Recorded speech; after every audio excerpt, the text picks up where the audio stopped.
Chris Jenkins with Charlotte Vibe, about to do a little post-game chat, and just give me a quick second so that I can share this on Twitter. And now we are back. What's up, Alton is to see. So let me first just say this is a very tough post-game video to make because, man, it just seems like all the air out your balloon has happened. Look, I can't even put the words together. So Chris Jenkins with Charlotte Vibe, credentialed media member that covers the Carolina Panthers, here to talk about the post-game conversation of the Carolina Panthers and the Tampa Bay Buccaneers. The Carolina Panthers were not victorious today. They fall to the Buccaneers 24-17. Now fall to a record of 6-6. They are 1-5 on the road. And biggest thing I'm going to say to you guys, I say guys, to you all watching right now, is I'm a media outlet that says all the time, I work for the fans, I work for you, and there's certainly going to be a ton of questions to be asked right now. So if you haven't already taken advantage of it, use me as your resource to connect to players and coaches. So you guys give me some good questions, lead a coach or the player that is for, leave me the question, and I'll ask it for you. Now, certainly if you leave questions like ask James Bradbury, why does he suck? I'm not going to do that, but I'll take your events if you want to leave comments like that. But if you do leave comments, whether it's here live or in the comments below, trust me, I will go to get those for you. So let's start talking about this game. There are so many things to talk about. We're going to try to make this video no more than 20 minutes, just because I know people got stuff to do, right? You got other football games to watch. I would say the biggest story, but I feel like there's a ton of big stories from the day. So in no particular order, Greg Olsen getting hurt. So we're going to spend like maybe 2 minutes going through my stuff, and then whatever comments I have not gotten to, I'm going to go back up, scroll through them, and I'm going to tackle all your questions. So that's how this will work for you first-time viewers, and for those who are returning. You know the program, right? Greg Olsen got hurt, did not return. I'm not a doctor, so he messed up something with his plantar or whatever. Done for the season, will not return. So that's a big thing, you know. Immediately you go to think, what is going to happen with Greg's career? He had that broadcasting opportunity that he was close to going to before, but he got a new contract today with the Carolina Panthers. Will he return next year if with this foot thing?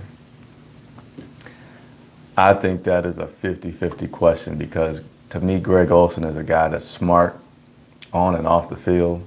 I think he's going to think about his family, all that he does in the community. He has a lot of money. He has, even if he doesn't go to the Monday Night Football opportunity, which he lost, I think he has a good amount of broadcasting opportunities. And I think it's fair to say he may be done for his career. Again, in no particular order. Joe Person of now The Athletic tweeted during the game that Ron Rivera was helping with the defensive play calling. That was confirmed by Rivera after the game, saying he did help with the defensive play calling. He wouldn't go into when he started helping or why he started helping or any other details other than he started helping with the defensive play calling. Certainly, that gives you reason to think that Rivera is knowing that the boat is shipping. Wow, I can't talk. Rivera is knowing that the boat is sinking, and he's trying to do things to keep it afloat. So I know before I said I don't think there's going to be things that change during the season. I still don't feel like that's the case, but I would say things are definitely starting to get weird in organizations. So Eric Weissman is definitely in some hot water, hot seat. And let's talk about Kenyon Barner. Kenyon Barner, first game being active with the Carolina Panthers after we signed him. What does he do? Muffs a punt. Fortunately, it goes out of bounds. Muffs a kickoff return. Fortunately, he catches it and recovers it. Gives us a long field, but neither one of those led to turnovers. Let's also talk about, I just train of thought, Cam Newton. Cam Newton had 300 yards passing today, but Cam Newton had not one, not two, not three, but 4 interceptions today. And when asked a question about one of his interceptions, he was kind of like, it's sad. I don't even know which one he's talking about, which kind of, indicates how bad his performance was today with throwing 4 interceptions. Carolina definitely doesn't win games when they lose the turnover battle. If they win the turnover battle, it's a pretty good chance that they're going to win. So Cameron Newton didn't do good today. Bright spot, Christian McCaffrey still did his thing, had over 100 yards rushing, had 55 yards receiving. Definitely dynamic. But this offense, this team as a whole, just struggling. So that's let me check real quick. I think that's going to be it for my monologue. And then I'm going to go and talking to you guys, take your questions and go into that locker room this week and get some answers for you. We did have a lot of sacks today. That was one of the other notes that I had written down. But it wasn't. There were so many things that didn't work out well for us today. And speaking of Cam Newton speaking to the media today, after the Super Bowl, he got so mad he just got up and walked off the podium. And at times, after losses, he just seemed like he's bad attitude, mad, which is fine, he should be. But today's Cam Newton at that press conference, he looked like he was just deflated, I don't even know how to describe it other than deflated, which is unusual. Which for me says, and we should hit that point when we're 6-6. If you start seeing some strange things from guys and body language that you hadn't seen before.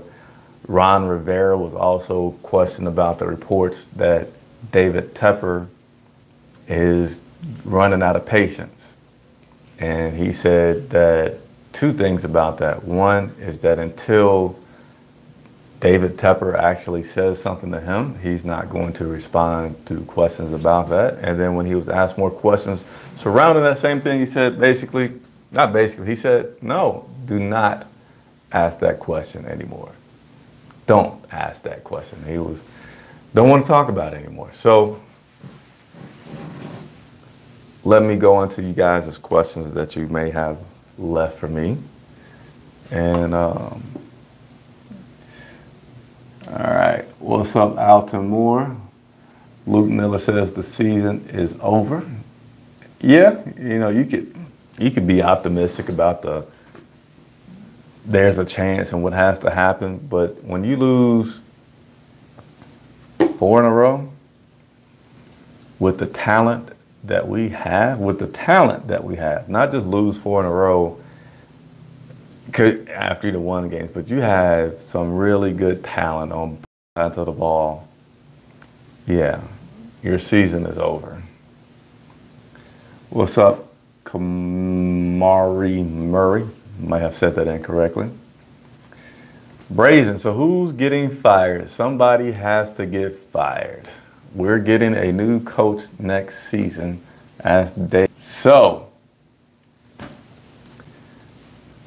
there was a report about David Tepper being mad and people inside the organization saying being patient. but then close friends of David Tepper saying that he is probably going to run out of patience. So I'm just going to be honest, transparent. Territory for me seeing something like this within the organization. You have a new owner, you have a lot of positive things happening. You have a team that's 6-2, then you turn around now they're 6-6. You know, I haven't witnessed David Tepper's behavior enough to really give some predictions. I'm just going to think about it from a business standpoint to say you are 12 games into the season. You got 4 games left. And I don't see the firings happen until the last week. You know, maybe more words get out. But I think at this point, you just go to ride it out and you evaluate how your personnel, how your coaches, your GM, how they're responding, knowing that they're in the hot seat, and then you can make your decision. It doesn't benefit you right now to go ahead and fire him because you also don't know who else will become available, even if you're going from the college ranks, which you kind of could know at this point, or from the pro ranks. You don't know what's all going to happen there, but some changes, yeah, they're coming.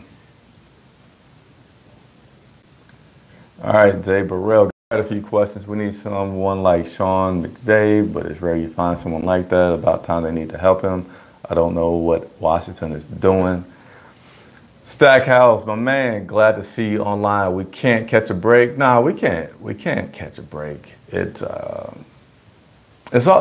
sometimes tough to watch this game, knowing like, yeah, there we go, and then it doesn't stick. But you know what? You know what I don't like the most from this game is Pittsburgh, Detroit, Seattle.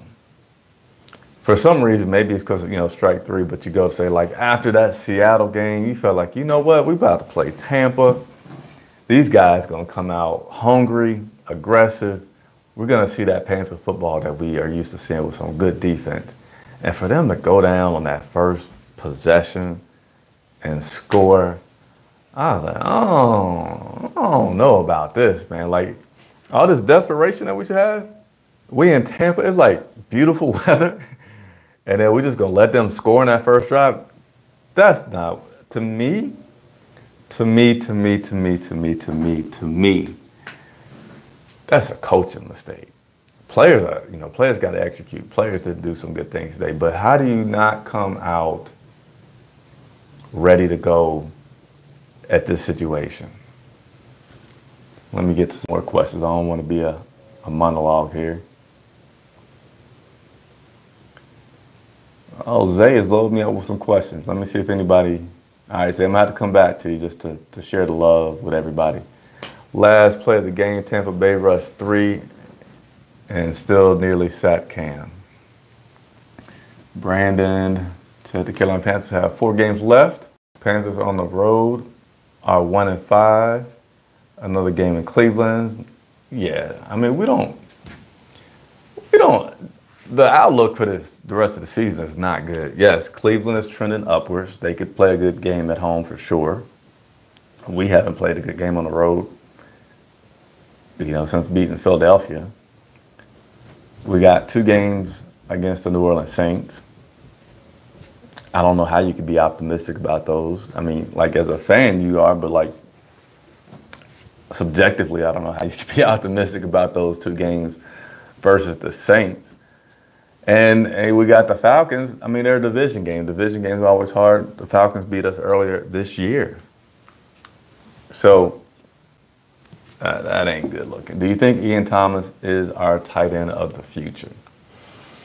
Luke, that is a good question. Ian Thomas definitely has a lot of upside. You know, we got excited about Ian Thomas, I want to say in the preseason, if not when Greg first went out this year. But, you know, seeing him catch the ball and then his run after the catch, way more impressive than Greg Olsen. Greg Olsen is impressive that he's going to catch anything that comes his way. He's also a very solid blocker. Ian Thomas, you can get excited about what this guy can do after the catch. He's still raw, you know, got some improvements to make, but I feel like there's a solid amount of potential and Ian being Greg's replacement. And Manhurst has really been a blocking tight end, so I don't really see him as being able to replace Greg in that sense, but I still see him as being on this roster and making an impact.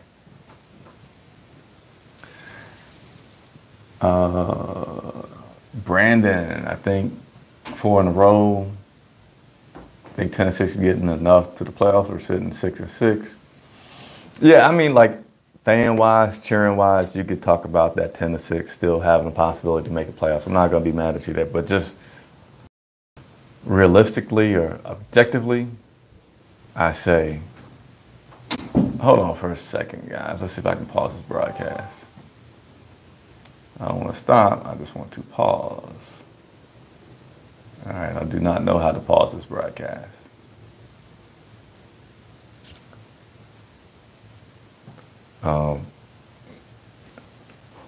Does anybody know how to pause a broadcast? All right. So you guys can laugh. If you do not know how to pause a broadcast, I need to step away for a quick second. Yeah, when you put the right in, you turn it down? Yeah, you got to turn it down low. You can't keep it on high. You just want to put the order for it. So what is it now? Did it burn up? Yeah, just take it off the oven.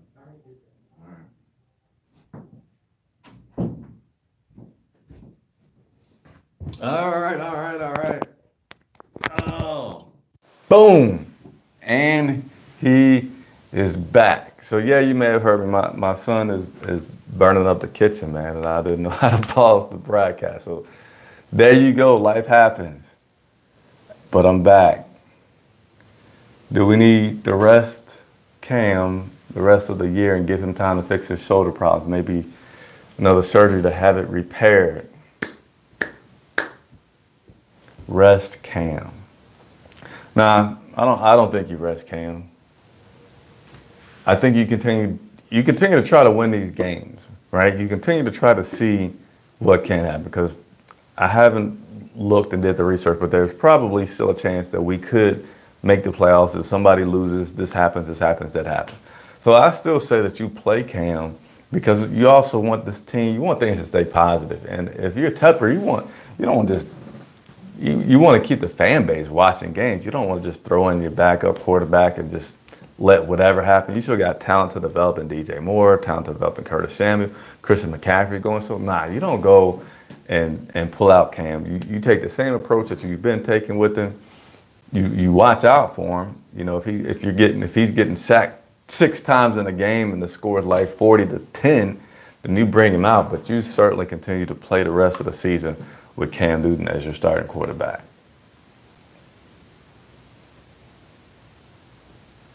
Well, if McDermott keeps winning in Buffalo, the chance of getting him back is slim to none. Cam Newton jinxed himself. Yeah, Cam Newton, unfortunately, made a comment about playing his best football and they will win. That's a paraphrase. It's a summary of what he said. And then he goes out and has this game that he has today.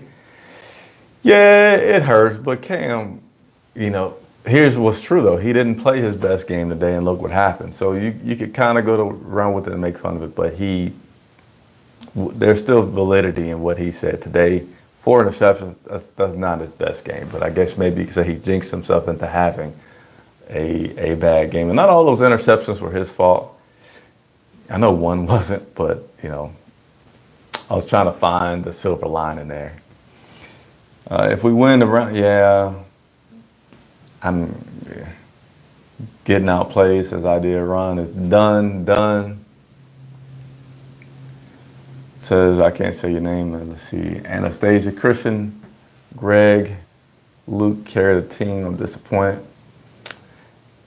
Man, you got to be disappointed a lot of points of this game, man. A lot. I mean, there were some unfortunate things, interference calls that you felt like weren't proper, but it happens every single week in the NFL it happens in every sport where you feel like there are calls that you should have got, could have got, didn't get.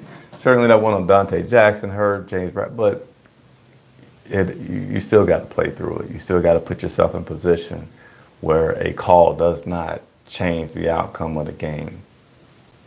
How do I feel about DJ Moore getting more targets? What was DJ Moore's targets today? DJ Moore was targeted 8 times. I'm good with that. You know, Curtis Samuel led targets with 11. That's impressive. You've not seen that all year. And McCaffrey targeted 10 times, DJ Moore 8 times. So I feel like his targets are fine. Certainly hope they go up and think they'll continue to go up. But we just can't change our game plan and mission of winning right now and start trying to change up not having Cam at quarterback.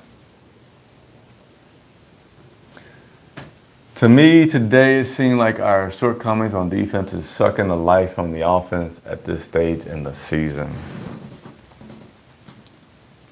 I'm a little frustrated, y'all. It was like so many things, and like the defense had their problems, but the offense had problems too. You know, we put 7 points in the first quarter and then didn't score again to the third. Getting behind, we didn't put up any points. We didn't put up any points in the fourth quarter. How can you win a football game not scoring at all in the fourth quarter? So you could there's things with the defense, but I feel like there's some weird things with the offense, and I don't know if you go to say it's because of North turning the plays he's calling or the players just tuning out. But how can you go razzle dazzle, Statue of Liberty play to Curtis Samuel, little dump to Christian McCaffrey, boom, boom, boom. It seems like you got a trick play for everything to at least get you 3, 4, 5 yards. And then suddenly you can't score in the fourth quarter in Tampa Bay, a team. And let me also talk about this. And I gotta watch this clock. So we're only gonna go for 8 more minutes, and then I'm gonna sign off. Appreciate everybody that's watching and subscribing and the bell notifications that are turning that on. So how do you? Not only is Tampa Bay not a good team, they haven't been a good team. But did you see how empty the stands were? This team, like fans wanted to laugh about how Tampa was giving away tickets today's game. If you were a season ticket holder, they would give you another ticket to bring a friend to a game, and there was still a lot of empty seats there. And you don't take advantage of a home team not really having home field advantage because there's so many empty seats. You don't get I feel like it's just the coaching, and I feel like right now players feel a little hopeless. I'm not saying they're giving up, but you know how it's like the dead man walking. That's a little bit how I feel like these guys are just so dejected, and that could be a reason in the offseason that Tepper goes to say, let me re-energize my team. I need to re-energize my team so these guys can come out guns blazing and play a great game. All right, let's see. You don't know why everybody turning on Cam. He had a bad game. Every quarterback does. Brandon talking about today the defense tried their best, giving the offense shot to win the game. If we expect Bucs to play today hard in the NFL, forcing turnovers, yeah.